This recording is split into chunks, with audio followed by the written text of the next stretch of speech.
Hey, how it be? What it do? The boys are coming at you with the Venezuela. Venezuela is a country with origins. It was one of the first places colonized by Spain in 1522, but it would be nearly 300 years later when the Congress of Angostura declared the country Venezuela as a name. It's independent under the leadership of Simon Bolivar. There's a history of war under the warring Venezuelan states that lasted from the 1830s all the way until the end of the century, when the 23 modern states of Venezuela developed. In the beginning of the 20th century, Venezuela was involved in several international crises with territories and debt. In 1945, there was a short time known as El Trienio Adeco, which was a 3-year period in which the Popular Party, which called themselves the Democratic Action, gained office due to a coup. Then they got removed due to another coup. There were a lot of coups throughout Venezuelan history. This is supposedly, according to some historians, the first time that the modern Venezuelan democracy was born. This was a combination of military and populace to overthrow the president in 1945, which was also overthrown in 1948. Whatever, you know. The United States truly didn't care about Venezuela too much during this time because they were busy with communism and nukes and Europeans. In 1948, when the Democratic Action was overthrown, Venezuelans didn't catch a break. The nation was locked under a military dictatorship for 10 years, and the military held on to everything until 1952, when presidential elections began. The leaders, however, didn't really like how the results of the elections always turned out, so they were often denounced as illegitimate. Then, surprise, another coup in 1958. This threw out the military tribune. The nation was taken under control by Admiral Wolfgang Larrazabal, who held onto the government until Perez came into power with the support of new military. But Perez came into power, and he said that he would give handouts to his people and keep business within the country. Despite this, he opened up the nation and started dealing with the world, but then their petrol market died and Venezuela was really depending on that one. So the Venezuelans were getting discontent with Perez. He had to do a military crackdown. The Venezuelan law auditor, not really audited, Perez for this secret, and he was hit by the law, which made it so that he didn't really want to reveal a legal deal that he had to the Venezuelan Congress, so he got put under house arrest. To salvage the situation, he gave the presidency to Ramon J. Velasquez. Caldera is a new challenger who comes in, scores the presidency after not 1, 2, but 6 crashed attempts. He did a pretty good job taking care of the country, protecting it from the banking crisis, and people liked him, but things got really bad. And in 1997, Hugo Chavez was elected to the presidency.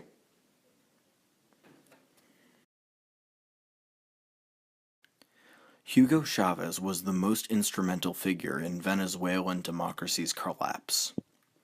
Chavez was a man who tried to lead another coup, but failed and was jailed. He got spared by Caldera, who wanted his image or something like that, but then Chavez got elected into office. He was ousted by another coup in 2002, but then returned when the military and people wanted him in power. He remained in power and did an okay job, but then he took his first L in office when voters didn't want the changes that he was making in the government. So he called for a referendum in 2009 to remove presidential limits so that he could be president forever. He did a lot of shady stuff in office. During his term, Chavez began to exhibit a couple of the indicators of authoritarian behaviors, being readiness to curtail civil liberties of opponents, including media, and toleration and encouragement of violence. One example of this authoritarian behavior was when he bought an oil company that owned the media, as well as arrested political opponents. According to the authoritarian report card from How Democracies Die, Hugo Chavez captured referees, sidelined players, and changed the rules of the game, leading to an eventual authoritarian regime. Despite this, he was doing pretty well for himself before kicking the bucket in 2013. He was revered in Venezuela by many. Chavez was succeeded by Nicolas Maduro. He takes office, and he's having a pretty bad time. The National Assembly and Supreme Court was mostly made up of the members of the opposite party to Maduro's, so in order to limit their control, Maduro packed the court with members of his party and arrested those who he deemed political opponents. To solve his popularity issue, Maduro began exhibiting one of the 4 key indicators of authoritarian behavior, violating the democratic rules put in place during his reign. One example is when he gave bread to starving population just to vote for him during the election. He established some non-democratic ideas and norms, but, who doesn't once in a while, especially in Venezuela? Then the economy is taking so many fat L's, which increases consumer prices 8 times, and the GDP shrunk almost 20%. People are hungry, and Trump said that he's not going to rule out military action to deal with the Maduro. So, that's where we are now. The democracy was never fantastic to begin with, and since the birth of its modern democracy, there have been immense amounts of coups and dictators. Beep, beep, democracy alert. Ooh, would you look at that? That's a spicy conflict happening between the U.S. and Venezuela. 2002, we already touched on this with how Chavez faced a coup. That coup was backed by Bush Sr., and when it failed, the U.S. looked like a bunch of stupid heads to the Venezuelan government after. In 2006, the U.S. invaded Iraq because we love oil, which made the Venezuelans, who also have oil, all think that we were going to come for them next. 2007, Venezuela jacks up those oil prices to unsustainable levels, making them about 10 times what they were before in an attempt to save its failing, disgusting, awful money. In 2008, Venezuela booted out their U.S. ambassador, accusing him of quote-unquote plotting against the government. Also, here, Chavez booted out human rights activists, which is always a really good sign of national success. Maduro's in power in 2013, and he calls out Americans, quote-unquote, Yankees go home, enough abuses already. Throughout the rest of Maduro's political career to date, it's kind of like he's trying to settle that score by abusing more of his own people than the U.S. ever could. The people of Venezuela have even taken to calling starvation the Maduro diet, because they can't eat.